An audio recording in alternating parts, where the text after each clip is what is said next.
let you suckle my teats, boy. If you let me gobble your dung. Yep, this show is a banger. Let me start by saying DanDaDan is a sci-fi comedy that knows its genre and excels in it. So the main plot that you really need to know is that Ken Takamura is a nerdy teenage boy who gets bullied a lot in school, and it's mainly because he believes in aliens and he comes to school with a bunch of papers, constantly reading about it. And the main thing about it is that he believes in aliens, but he thinks believing in yokai, ghosts, spirits is ridiculous. You have to be an idiot to listen to yokai.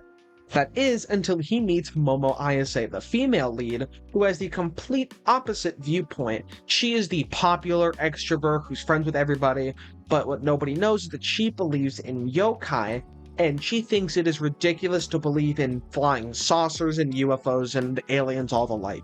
So, by strange coincidence, Takamura and Ayase, they meet, and after having some conversations about the occult, they bring themselves to a challenge. Takamura has to go to a yokai spot, and Ayase goes to an alien sighting.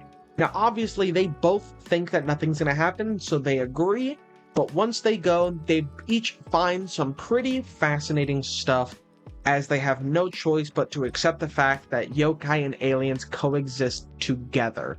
So, because of the constant changing between yokai, alien, and even human problems, one thing about DanDaDan, this show is great at not having a boring spot and really fleshing everything out. Honestly, this dynamic almost reminds me of Bleach, with how Bleach has Soul Reapers, humans, Quincy's, and Hollows. We have yokai, aliens, and humans for DanDaDan. And each race really gets a time to shine, and you really get to know some of these people's stories, whether it's more serious or jokey in nature. But you will care about some of these yokai and aliens, and you will get bonded to them if you watch this show. Now, for this review, I don't want to get into any spoilers or anything besides episode 1, as I think that kind of ruins the viewing experience if you get exposed to some of the more deeper thought out yokai and alien that you haven't gotten to yet. But all I will say is that episode 7 is going to be your favorite episode.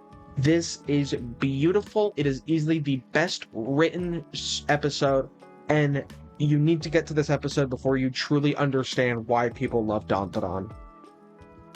Adding on to that, the characters are great, with their chemistries all perfectly bouncing off of one another super well.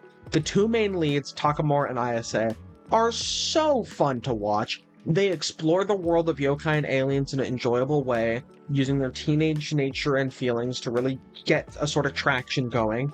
They're constantly creating stories between them because of these feelings for each other, along with their respective abilities of Ayase developing more psychic powers and Takamura getting possessed.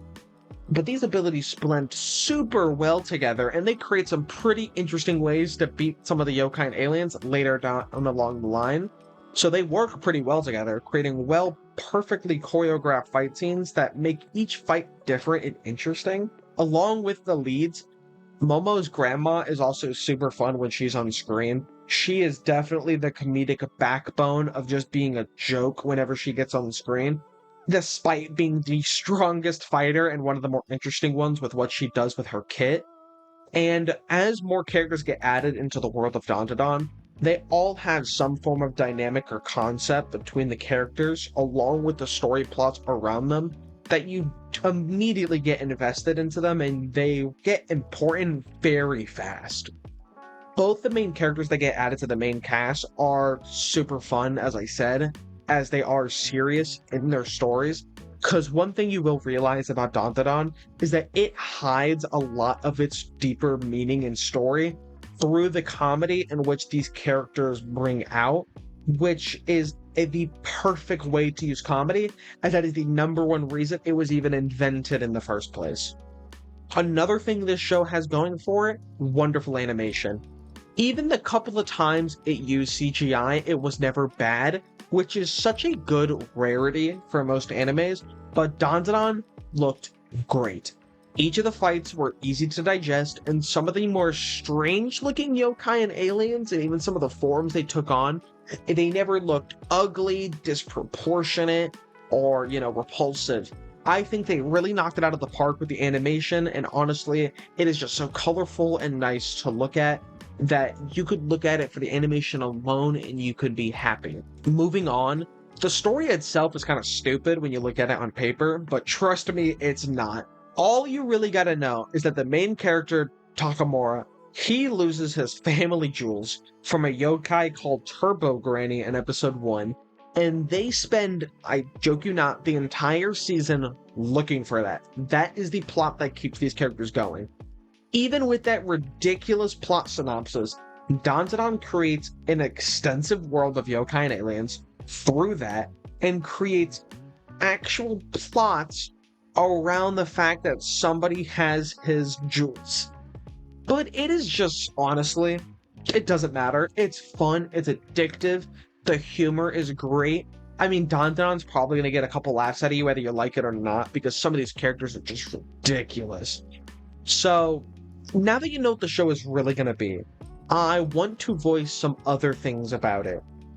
So, more so the cons, this show is not going to be a groundbreaking show. I can tell you that right now.